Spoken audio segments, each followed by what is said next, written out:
Shalom, peuple de Dieu, mes frères et sœurs. Aujourd'hui, je suis venu sur les réseaux sociaux encore et encore et encore pour la gloire du Seigneur Jésus-Christ. C'est-à-dire là, aujourd'hui, je vais éclairer certaines personnes qui croient que nous ici, quand on parle de les relations avec Jésus-Christ, on n'est pas dans la religion parce qu'il y a la religion, ce sont parce qu'il y a des vrais chrétiens, il y a des faux chrétiens. C'est-à-dire les vrais chrétiens, ce sont les personnes, les disciples de Jésus-Christ, les personnes qui sont en relation avec Jésus-Christ. Les faux chrétiens, ce sont les personnes qui sont dans la religion, qui sont en train d'adorer les jours, qui sont en train d'adorer les statues, qui sont en train d'adorer les lunes, les esprits mauvais là-bas, qui sont en train d'adorer les statues. Les statues, les pierres, toutes ces choses là-bas. Ce sont les faux chrétiens. Mais les vrais chrétiens, hein, d'ailleurs, Jésus n'a jamais parlé de christianisme. Les chrétiens, c'est à partir des actes des apôtres qu'on a commencé à parler de christianisme. D'ailleurs, c'était les Antioches. J'espère que je ne me trompe pas. Du coup, c'est à partir des actes des apôtres qu'on a commencé à parler du christianisme ici. Mais Dieu, lui, Jésus-Christ, il a parlé des enfants de Dieu, fils de Dieu. Nous sommes des fils de Dieu. Une fois qu'on croit que Jésus-Christ est Dieu, une fois qu'on croit que Jésus-Christ a versé son sang au Calvaire à Golgotha pour nous décharger de nos péchés, pour nous libérer, là, nous sommes des enfants de Dieu. Il nous a promis, il nous a dit cela dans Jean 1. Dans Jean 1, il a dit, ceux qui croient en moi, je leur donnerai le droit de devenir mes enfants. Donc, ceux qui croient, Dieu nous a dit ici, j'allais parler en Shimaora alors que c'est une vidéo que je fais en français. Dieu nous dit ici, ceux qui croient en mon nom, ceux qui croient au nom de Jésus-Christ, qu'il est le Dieu véritable, qu'il a versé son sang au Calvaire à Golgotha pour nous délivrer, pour nous libérer, pour nous décharger des péchés. Ceux-là, Dieu leur donne le droit de devenir ses fils. Mais à partir des actes des apôtres, on a commencé ici à parler du christianisme. Donc le vrai chrétien, c'est celui qui croit en Jésus en relation, dans l'amour. Alléluia. C'est le vrai chrétien. Le vrai chrétien ici, il doit faire des actes qui correspondent à Jésus-Christ. Il doit aimer son prochain. Il doit aimer Dieu et aimer son prochain. Parce que la personne qui va au paradis, qui va au royaume des cieux, qui va à la Nouvelle Jérusalem, hein, céleste, hein, c'est la personne qui a de l'amour. C'est la personne qui aime son prochain. C'est ça. Donc, on ira au paradis par rapport à l'amour. Donc, voilà, c'était pour expliquer par rapport à le repas du Seigneur. C'était ça, en fait, la vidéo que je viens faire. Avant de commencer la vidéo, je m'humilie devant Dieu parce qu'il est là avec nous. Il est le président. Il doit être au devant. C'est lui qui prend la commande, le contrôle de cette vidéo. Alléluia. Père céleste éternel, Dieu de gloire, toi qui es le maître de toutes choses, notre papa d'amour, Jésus, au nom de Jésus, Christ de Nazareth. Prends le contrôle, que les gens qui écoutent cette vidéo entendent ta parole à toi, papa, mais pas moi, je ne suis pas là, je me supprime. Au nom puissant de Jésus, Christ de Nazareth, Amen. Amen, hein? Gloire à Dieu. Donc voilà, j'ai expliqué ici que le vrai chrétien, ce n'est pas celui qui parle de Jésus-Christ, hein? Parce qu'il y a beaucoup qui parlent de Jésus-Christ dans le faux. Mais le vrai chrétien, c'est celui qui a la relation avec Jésus-Christ dans l'amour. Alléluia. Dans la sainteté, dans la sanctification. Ici, spirituellement, dans la Bible, on parle ici, on les appelle les 5 sages vierges, l'épouse de Jésus-Christ. C'est comme ça comment on les appelle. On les appelle le tabernacle de Jésus-Christ, le temple de Jésus-Christ. Il y a un frère qui s'appelle frère Armando, mais tapez là-bas dans vos réseaux sociaux, dans YouTube, vous allez tomber sur, vous tapez frère Armando. Frère Armando, parce que ici, les disciples de Jésus-Christ qui sont en relation, il n'y a pas de, on n'appelle pas ici pasteur tel, pasteur bénédiction, pasteur je ne sais pas quoi. Ici, il n'y a pas ces choses-là. Le seul qui délivre, c'est Jésus-Christ. C'est le nom de Jésus-Christ qui délivre. C'est le nom de Jésus-Christ. Donc, on ne peut pas appeler ici frère qui délivre ou frère qui fait ceci. Non. Celui qui délivre, c'est Jésus-Christ. Donc, le vrai chrétien, ce n'est pas celui qui parle de Jésus-Christ. Hein. C'est celui qui a la relation avec Jésus-Christ en amour, dans la sanctification. Alléluia, qui n'a pas de péché. Alléluia. Donc voilà, ma vidéo ici, c'était pour expliquer par rapport au miracle que Jésus a fait là-bas, le premier miracle que Jésus a fait, qu'il a changé le vin, l'eau en vin. Ce n'est pas du vin que nous croyons ici que c'est du vin de l'alcool. C'était son sang. Nous avons vu ici quand nous prenons le repas du Seigneur, là-bas dans les églises bâtiments, ils appellent cette scène. Nous ici, on n'appelle pas ça cette scène. On appelle le repas du Seigneur parce qu'il a dit, prenez mon corps, buvez mon sang. Il a dit, prenez mon corps, mangez-en. Prenez mon sang, buvez-en. Donc ici, c'est la nourriture et la boisson. Donc ici, nous parlons de le repas du Seigneur. On appelle ça le repas du Seigneur. Et le repas du Seigneur, je vais vous montrer après. Je vais d'abord lire là où il a dit, c'est l'alliance. Je vais lire la parole de Dieu dans Matthieu 26. Je vais commencer à partir du verset 27. Je dois commencer à partir du verset 26. J'ai eu la parole de Dieu avec amour et respect au nom de Jésus-Christ de Nazareth. Pendant qu'il mangeait, c'est dans Matthieu 26, à partir du verset 26.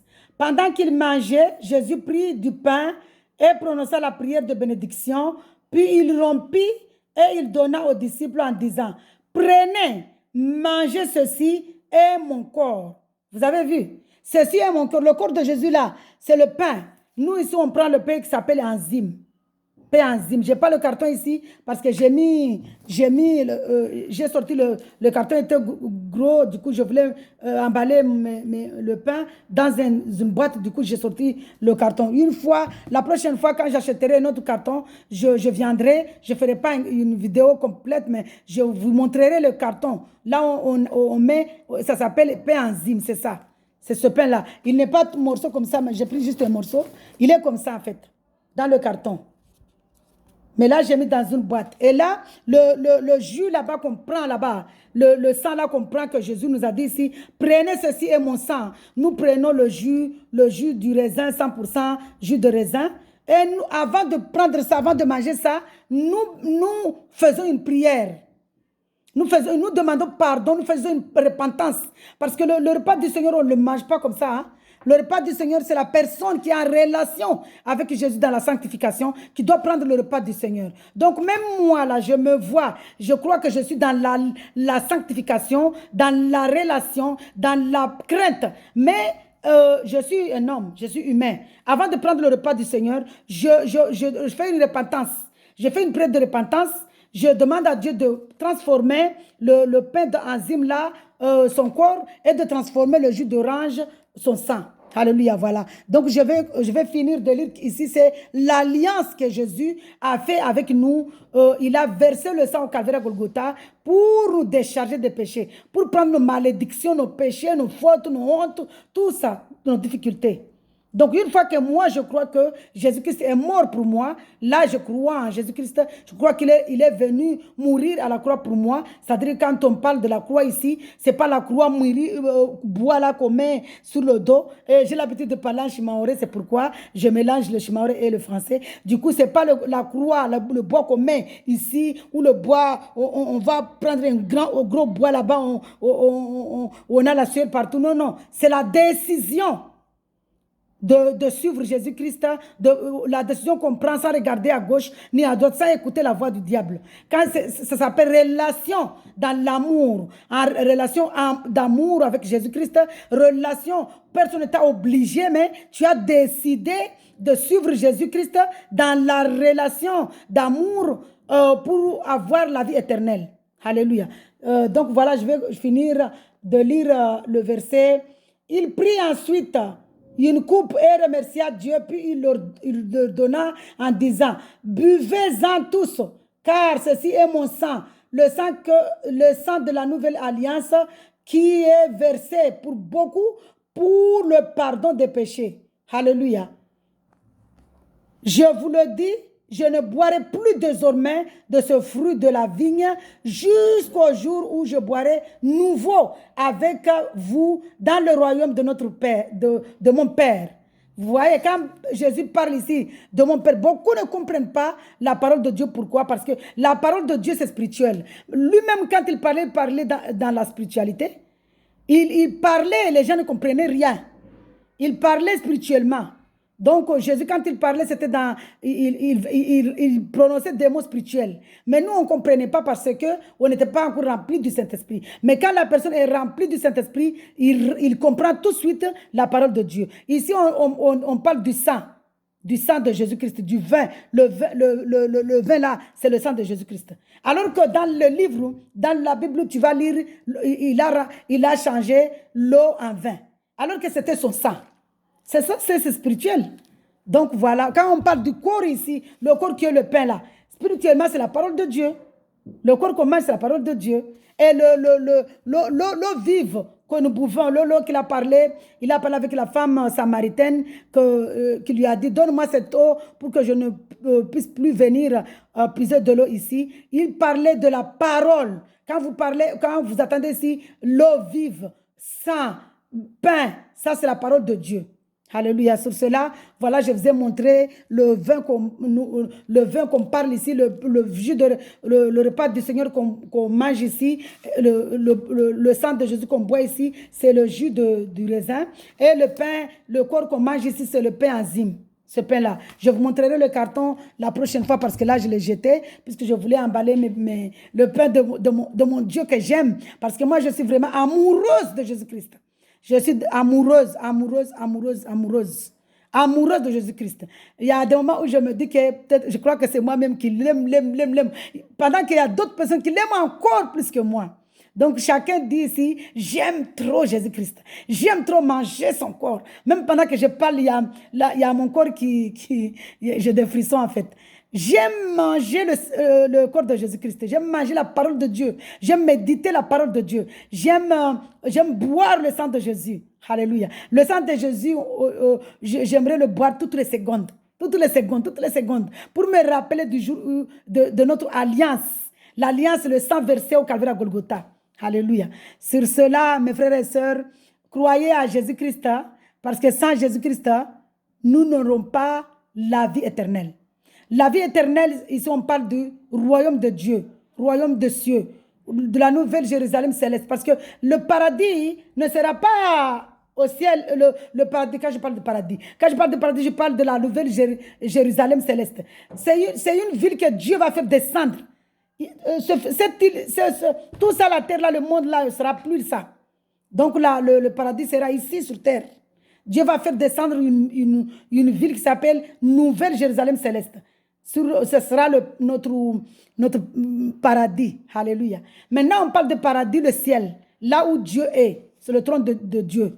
Mais la Nouvelle Jérusalem, quand on parle de paradis, c'est comme notre frère qui s'appelle frère Armando.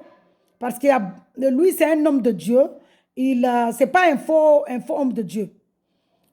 Moi-même, avant de l'écouter, j'ai fait beaucoup de prières. Avant de l'écouter, parce que je faisais plus confiance à beaucoup. Parce qu'il y a beaucoup de gens, tu les suis, après tu vas tomber sur des choses que toi-même tu te poses la question, mais c'est quoi cet homme de Dieu?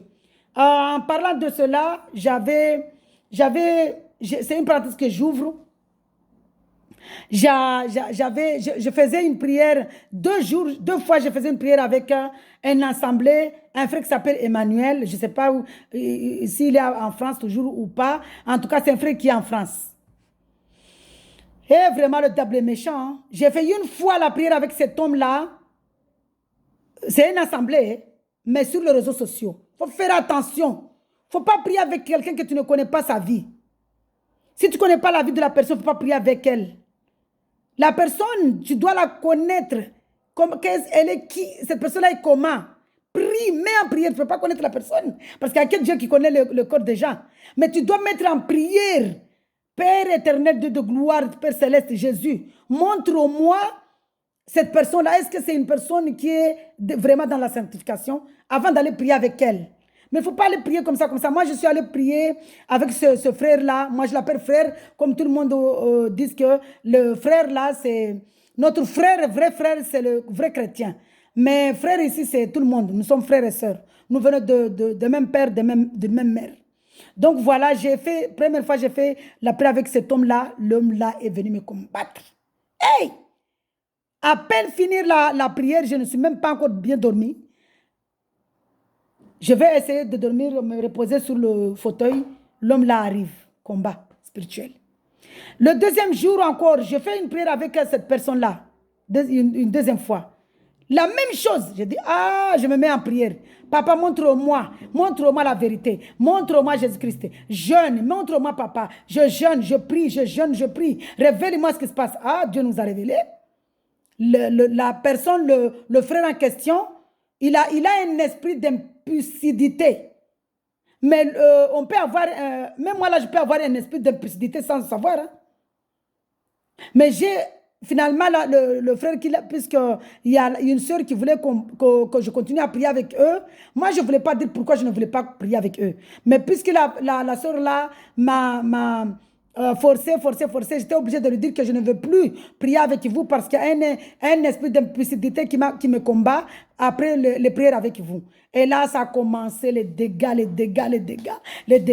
Et finalement, le frère là m'a appelé pour me maudire parce que j'ai dit qu'il a un esprit d'impulsivité. J'ai dit, hey, frère, si toi, tu étais vraiment un homme de Dieu, au lieu de me maudire, tu allais faire une prière pour moi parce que tu crois que moi, je suis dans la prédiction.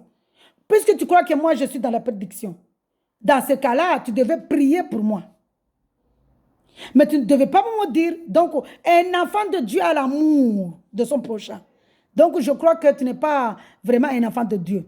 Là, que Dieu me pardonne parce que je crois que j'ai jugé. Et là, il m'a dit, tu vas avoir un combat quand tu iras à Mayotte. Et là, moi, j'ai dit, mais un combat parce que ton mari est polygame. Et c'est vrai. Parce qu'il y a beaucoup de choses que nous trompons. Ce n'est pas le Dieu que nous adorons qui l'a montré que mon mari était polygame. Hein. C'était un esprit malin. C'est le diable qui lui a montré là-bas que mon mari est polygame.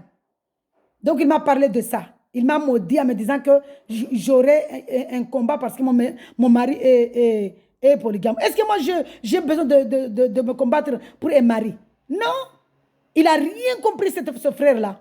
Il n'a rien compris. Parce que moi, personnellement, moi, le seul que je combats, je me combattrais s'il nous avait donné l'ordre de nous combattre. C'est Jésus-Christ.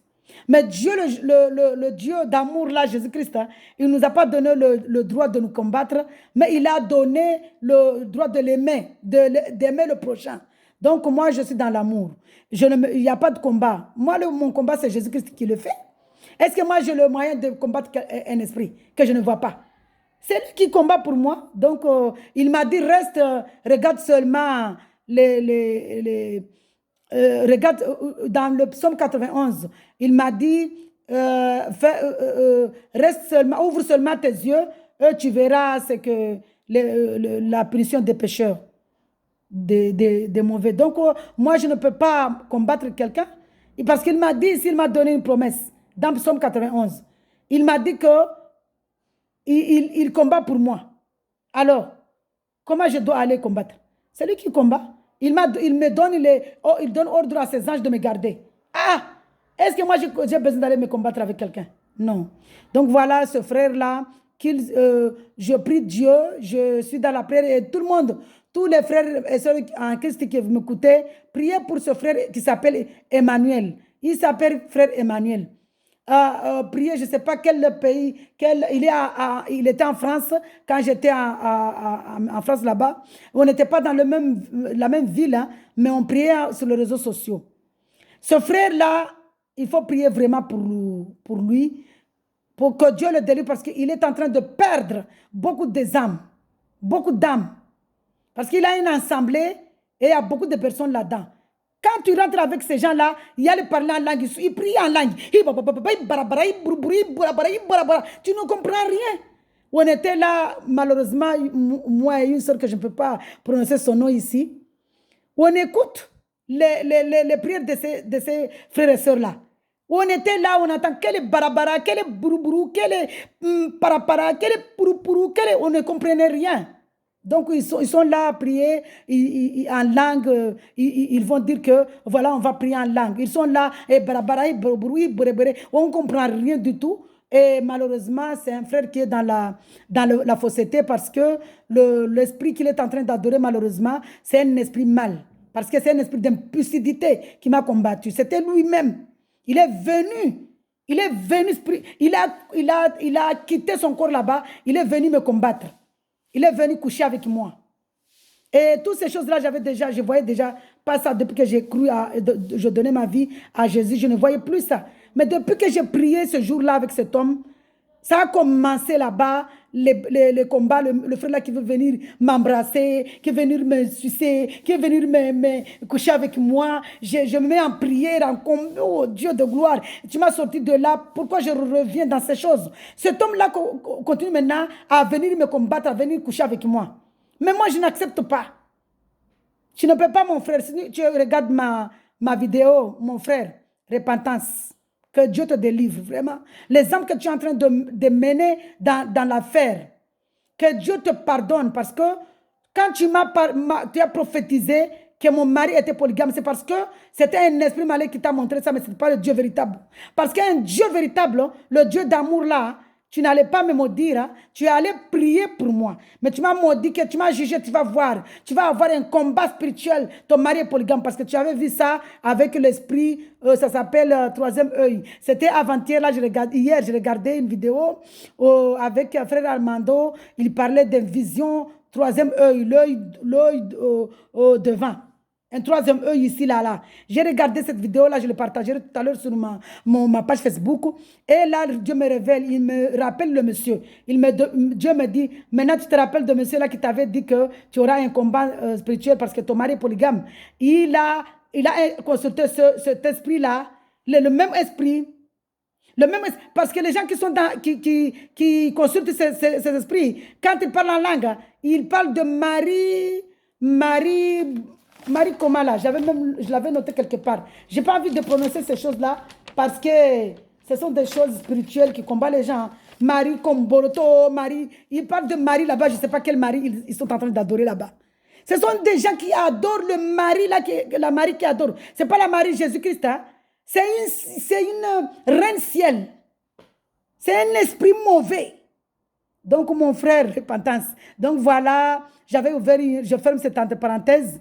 Et là, vraiment, le synthèse, c'était par rapport à l'eau transformée en vin et par rapport au repas du Seigneur que nous prenons. C'était ça, ma vidéo. Donc, voilà, le repas du Seigneur, c'est du pain enzyme que nous prenons et nous buvons le vin. Le vin là qu'on parle, ce n'est pas du vin, c'est du jus. C'est du jus, de raisin. Et le vin que Dieu parle quand il a transformé l'eau en vin, ce n'est pas le vin là alcoolisé, ce n'est pas le vin que beaucoup de gens croient, lisent comme ça, ils lisent comme un livre littéral. Non, non, non.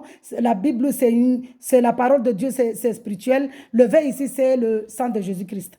Donc voilà, Jésus n'a jamais changé de l'eau en alcool. Et malheureusement, quand j'étais à l'église à Mtsapéré, le pasteur, moi quand je dis quelque chose, parce que j'ai entendu, le pasteur, puisque j'entendais, Dieu avait ouvert mon nez spirituellement, je sentais l'alcool. Et là, je me suis mise en prière, en jeûne, et Dieu m'a révélé maintenant que c'est eux là-bas qui boivent l'alcool. Lui-même, il est venu. J'étais allé un mercredi, je crois que c'est mercredi ou vendredi. J'ai écouté les enseignements. Et là, j'entends le monsieur là qui est venu nous amener à l'enfer. Que Dieu délivre tous les frères et sœurs qui sont dans cette église à Mtsapéré là-bas. Tous les églises bâtiments, au nom de Jésus-Christ. Et là, le monsieur vient nous dire que l'alcool n'est pas impur, n'est pas haram. Nous, on dit haram. Mais l'alcool, on peut le boire parce que Jésus même a changé de l'eau en alcool. Ah! J'ai dit non, non, non, non, non, non, non, non. Jésus a changé de l'eau à vin. Quel vin? J'ai dit non, moi je ne suis pas d'accord. Je ne connaissais pas encore que c'était le sang, mais j'ai dit que non. Moi je crois que Dieu a fait un miracle. L'eau là, il a fait quelque chose pour que il a fait boire aux gens là. Il a fait un miracle pour que les gens là ne boivent plus. Je ne connaissais pas encore que c'était son sang.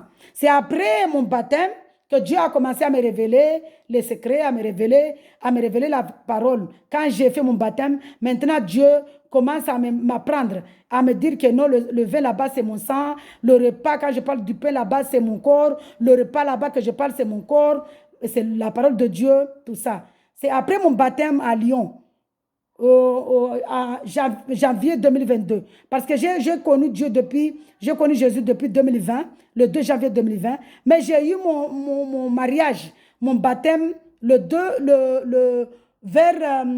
j'avais pas mis la date, mais j'ai eu mon mariage au mois de janvier 2022 à Lyon. Que je suis partie de Mayotte exprès pour aller faire mon baptême là-bas en France. Parce que je ne faisais pas confiance au pasteur qui était à Mtsapéré. Il voulait que je fasse mon baptême avec eux là-bas. Il voulait que je fasse le baptême dans une piscine. Il voulait que je dise que j'ai entendu parler de Jésus, je l'ai suivi. Moi, j'ai mon témoignage. J'ai cru à Jésus parce que j'étais malade, il m'a guéri. C'est la raison pour laquelle j'ai cru Jésus. Mais je ne peux pas mentir là-bas que j'ai entendu le nom de Jésus. C'est quoi? J'ai entendu le nom de Jésus, je ne voulais même pas entendre. Mais là, j'ai cru à Jésus parce que j'ai mon témoignage. Et j'ai dit au pasteur que moi, je ne peux pas mentir parce que moi, j'ai mon témoignage. Et je ne veux pas qu'on me baptise dans une piscine. Et là, après mon baptême, maintenant, Dieu va m'apprendre que le baptême, là, on ne le fait pas dans une piscine. Le baptême, on doit le faire dans de l'eau qui coule. Donc là, Dieu, j'ai dit, hé Jésus, vraiment, tu es merveilleux. Lui, il m'avait mis dans mon cœur que n'accepte jamais de faire ton baptême dans une piscine. N'accepte jamais de faire ton baptême dans une piscine. Quand j'ai fait la formation, parce que j'ai même fait la formation pour mon baptême en Mtsapéré, j'ai fait la formation. Et là, Dieu me dit, non, n'accepte pas ce baptême. N'accepte pas ce baptême. Une voix me dit ça. N'accepte pas ce baptême. Mais puisque c'était le baptême dans une piscine, je n'ai pas accepté. Et voilà, maintenant... heureusement pour moi, parce que j'avais fait une prière, que Dieu m'envoie quelqu'un qui est rempli du Saint-Esprit pour faire mon baptême, pour me faire le baptême d'eau. Parce que je sais que le baptême, même le baptême d'eau là, c'est Jésus-Christ qui nous baptise. Le baptême du Saint-Esprit, c'est Jésus qui nous remplit du Saint-Esprit. Parce que Jésus, après mon baptême, il m'a rempli du Saint-Esprit. Je dormais une fois après, quand je suis venue parler aux réseaux sociaux que Jésus-Christ est le Dieu véritable créateur de toutes choses. La même semaine, Jésus est venu me remplir du Saint-Esprit. Donc voilà, c'est ça, c'est vraiment une bonne nouvelle que Jésus m'a rempli du Saint-Esprit. J'ai senti mon corps, je ne savais pas que c'était le Saint-Esprit. Je dormais, j'ai senti, pendant que je dormais là, c'est comme s'il y a un oiseau qui est venu. Je n'ai pas vu, je ne peux pas mentir, parce que c'était derrière ma fenêtre. J'ai senti l'oiseau là venir et j'ai senti mon corps. Moi, je croyais que c'était un pigeon, mais je ne sais pas. Je ne vais pas dire que c'est un pigeon ou c'est un colombe ou c'est un quoi. Je n'ai pas vu l'oiseau. Mais en tout cas, c'est un oiseau qui est venu derrière ma fenêtre. J'ai senti mon corps, comme si il y avait quelque chose. Je me disais, mais qu'est-ce qui se passe? Qu'est-ce qui se passe? Et après, quand je me suis réveillée, Dieu m'a réveillée. J'ai vu l'oiseau partir. Mais puisque j'avais baissé les rideaux, je n'ai pas vu quel genre d'oiseau. En tout cas, Dieu m'a rempli du Saint-Esprit après mon baptême. Quand je suis venu aux réseaux sociaux pour dire que voilà, Jésus est le Dieu véritable, Dieu est venu me remplir du feu du Saint-Esprit pour que je puisse pouvoir, parce qu'il a fait ça pourquoi? Pour que je puisse résister, pour que tous les insultes là, moi, je n'entends pas. Je regarde, pour que je puisse voir que lui. Je regarde que Jésus-Christ. Du coup, voilà, ma vidéo, c'était par rapport à l'eau, le sang ici, qu'on parle, c'est la parole de Dieu. L'eau vive, la parole de Dieu. Le pain enzyme ici, c'est la parole de Dieu. Donc voilà, c'était par rapport à ça. Par rapport au repas du Seigneur, que nous ne buvons pas de l'alcool, même la cigarette, nous ne fumons pas. Mais ce qu'on boit ici, c'est le jus de raisin qu'on mange pendant le repas du Seigneur. Et le pain qu'on mange ici, c'est du pain enzyme. Voilà. Donc voilà, je vous salue. Soyez dans la joie. Que le Seigneur Jésus-Christ nous comble de vie éternelle. Que le Seigneur Jésus-Christ nous comble nous comble de la méditation. Qu'il nous donne la foi. La foi qu'il avait donnée à Noé. Parce que l'arche de Noé, c'était Jésus-Christ. Que le Dieu de gloire là nous remplit la foi qu'il avait donnée à Abraham, qu'il nous donne la foi qu'il a remplie à Moïse, qu'il nous donne la foi qu'il a remplie à Job, qu'il nous donne la foi qu'il a remplie à David, qu'il nous donne la foi qu'il a remplie à Daniel, qu'il nous donne la foi qu'il a remplie à Joseph. Parce que l'arche de Noé, c'était Jésus-Christ. Le bélier que Abraham a sacrifié, c'était Jésus-Christ. Il a pris la place de Isaac. Le bâton, c'était Jésus-Christ. Par rapport à David, par rapport à Moïse, le bâton, c'était Jésus-Christ. Par rapport à David, la pierre, c'était Jésus-Christ. Par rapport à Joseph, le rêve, là, c'était Jésus-Christ. Le rêve qui a permis à Pharaon de donner l'autorité à Joseph. Le rêve, là, c'était Jésus-Christ. Le lion qui était dans la fosse au lion, parce que Daniel a pris la décision de prier au nom de Jésus-Christ, au nom de l'Éternel Dieu, et on l'avait jeté dans la fosse aux lions, et les lions qui sont venus rester avec Daniel, c'était Jésus-Christ. La fournaise Shadrach, Meshach, Abednego, c'était les trois serviteurs de Dieu. Ils ont décidé de ne pas adorer le statut d'or, et on les avait jetés dans la fournaise ardente. La fournaise là, parce que le roi voit maintenant 4 personnes. La quatrième personne, c'était Jésus-Christ. Donc la fournaise là, c'est Jésus-Christ ardente. Donc voilà, qu'il nous donne la foi de ces gens-là qui ont pris la décision de prier le Dieu véritable sans avoir la peur de quelqu'un d'autre. Ils avaient juste la crainte de Dieu véritable, Dieu vivant, le seul Jésus, le seul Dieu véritable, l'incomparable Dieu tout-puissant, Jésus-Christ. Alléluia. Et voilà, David aussi, la pierre que David a tué Goliath, la petite pierre qu'il a pris, c'est pas une petite pierre, il a pris Jésus-Christ, et c'est par la foi de Jésus, de Dieu. Donc voilà, l'eau là, la mer, Pierre est plongé dans la mer pour aller vers Jésus. Que Dieu nous donne cette foi-là. Pierre a marché sur l'eau, et à un moment, il a perdu la foi, il descendait dans l'eau, et Jésus l'a secouru, l'a sauvé. Donc il est notre sauveur. Zachée, il a monté un arbre pour voir, pour aller prendre le fruit de vie éternelle, Jésus-Christ. L'arbre là que Zachée est monté spirituellement, c'est l'arbre de vie éternelle, l'arbre qui est dans la Genèse. L'arbre de vie éternelle. Zachée a monté cet arbre pour aller prendre le fruit là pour manger Jésus-Christ. C'est moi, Zachée, Jésus, monté dans l'arbre de vie éternelle pour manger Jésus. Donc voilà, que Dieu nous donne ces foi-là. Alléluia. Paul, qui était en train de persécuter le peuple de Dieu, les disciples de Jésus, et Jésus maintenant qui lui dit: pourquoi tu persécutes mon peuple? C'est toi-même qui vas évangéliser les gens qui ne veulent pas entendre mon nom. Et là, Paul, il n'est même pas marié, parce qu'il a dit que moi, je préfère donner mon corps là-bas, mettre mon corps dans le feu là-bas et avoir Jésus-Christ. Donc voilà, que Dieu nous donne cette foi-là. La foi de Paul, la foi de Pierre, la foi de Zachée dans le Nouveau Testament. La foi de Jean, la foi de Jacques, qui nous donne la foi de ses disciples, les disciples qui aimaient Jésus. Et que Dieu nous donne la foi de Noé, parce que Noé a fait l'arche, et l'arche là, avec l'arche, il a sauvé sa famille. Le bélier là que Abraham a tué, c'était Jésus. Le bâton là que Moïse a transformé, le bâton, a jeté le bâton devant Pharaon, ça a transformé en grand serpent. Le serpent là, c'est Jésus-Christ qui a mangé les petits serpents, qu'il mange les petits serpents là qui nous embrouillent ici. Et le lion qui était dans la fosse au lion, là où Daniel était, c'était Jésus-Christ. David, la pierre, c'était Jésus-Christ. Comme voilà, je répète la même chose parce que j'aime tellement Jésus-Christ. Donc voilà, mes frères et sœurs. Shadrach, Meshach, Abednego, la fournaise, là où ils étaient jetés parce qu'ils ont refusé d'adorer un statut d'or, c'était Jésus-Christ. Donc notre Jésus-Christ, il est merveilleux, il est amour. Soyez dans la joie, mes frères et sœurs. Soyez dans la joie.